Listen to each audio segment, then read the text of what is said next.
Halo, saya dengan Yakub Sulfi Pratama. Kali ini untuk UTS Sistem Jaringan,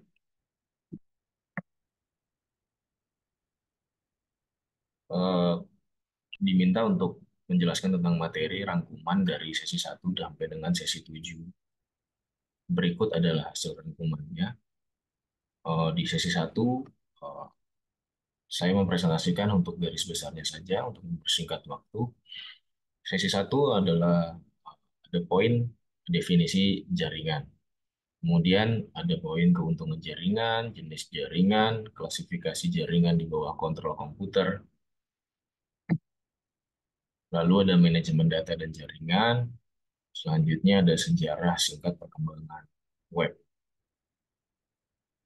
Pada sesi 2, di situ juga ada pembahasan tentang pengaturan awal termasuk kata sandi, alamat IP, parameter default pada switch, dan perangkat endpoint.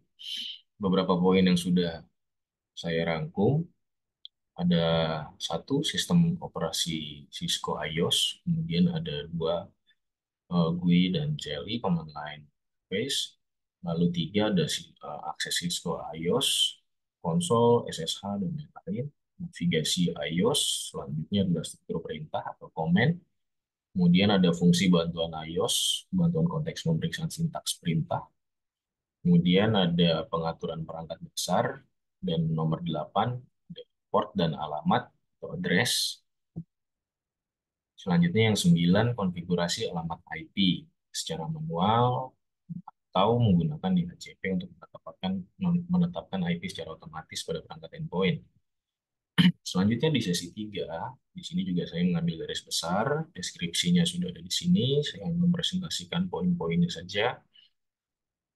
Ada materi membahas tentang dua pesan, pesan tersebut mengharuskan menggunakan format struktur tertentu dalam protokol komunikasi. Terdapat beberapa aturan yang harus diikuti untuk mengatur proses pengiriman dan penerimaan data. Aturan-aturan ini mencakup ada format pesan, encoding antar host, tujuan host untuk baca kode signal, kemudian protokol komunikasi untuk aturan tentang waktu dan penerimaan data. Di sini ada flow control, respon timeout, kemudian ada access method.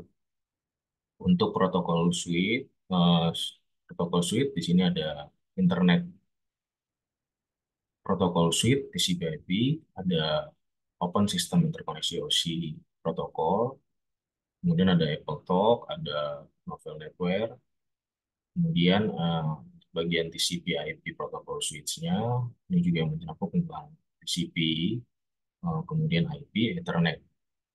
Kemudian selanjutnya di sesi 4 yang saya rangkum juga eh, banyak ya menjelaskan bagian protokol layanan dan media jaringan fisik mendukung komunikasi.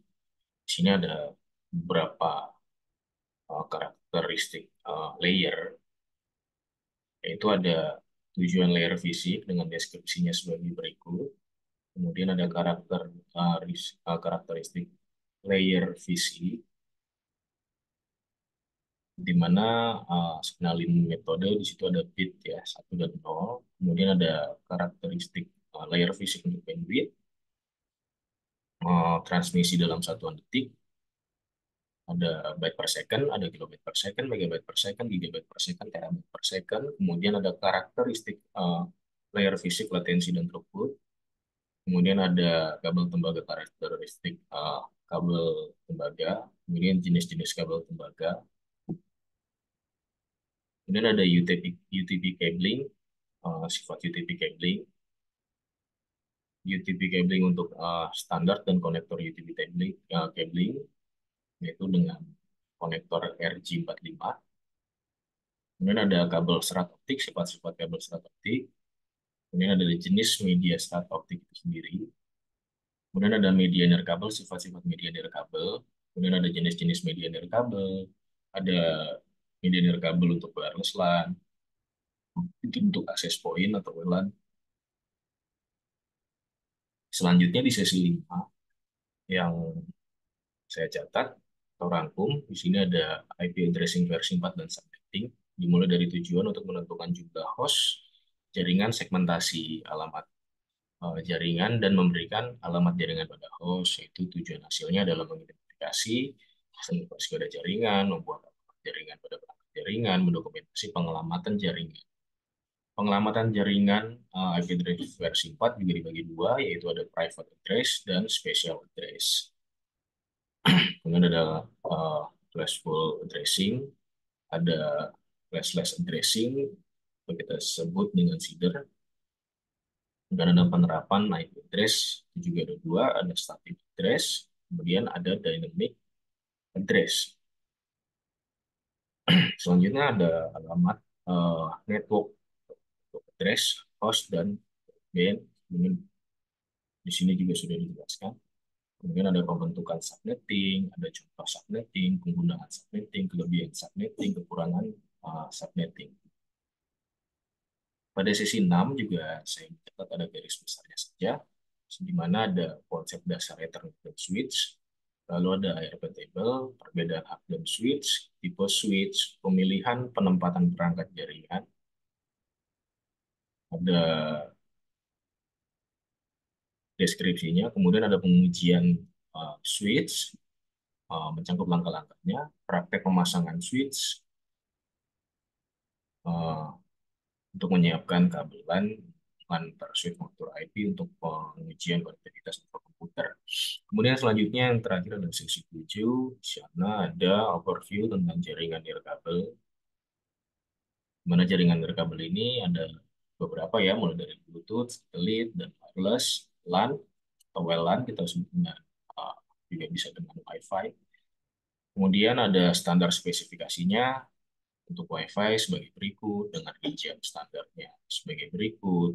Ada wireless band, penjelasan tentang protokol dan rate yang digunakan pada frekuensi 2,4 GHz dan 5 GHz. Kemudian channel frekuensi dan regulasi frekuensi ini yang diizinkan pada negara kita, Indonesia, dibebaskan untuk frekuensi 2,4 GHz.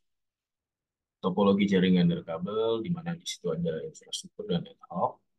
Kemudian ada keamanan jaringan nirkabel, metode keamanan, notifikasi, WPK-PSK, kemudian ada WPA AEP, dan enkripsinya ada STKIP dan WEP. Kemudian peletakan jaringan agar optimal, ada instalasi jaringan kabel dengan asumsi DHCP, server, kemudian yang terakhir adalah metode interface wireless pada mikrotik dengan beberapa mode interface. Sebagai contoh ada access point bridge, station bridge, dan lain-lain. Demikian presentasi hasil rangkuman untuk TS sistem jaringan 1. Terima kasih.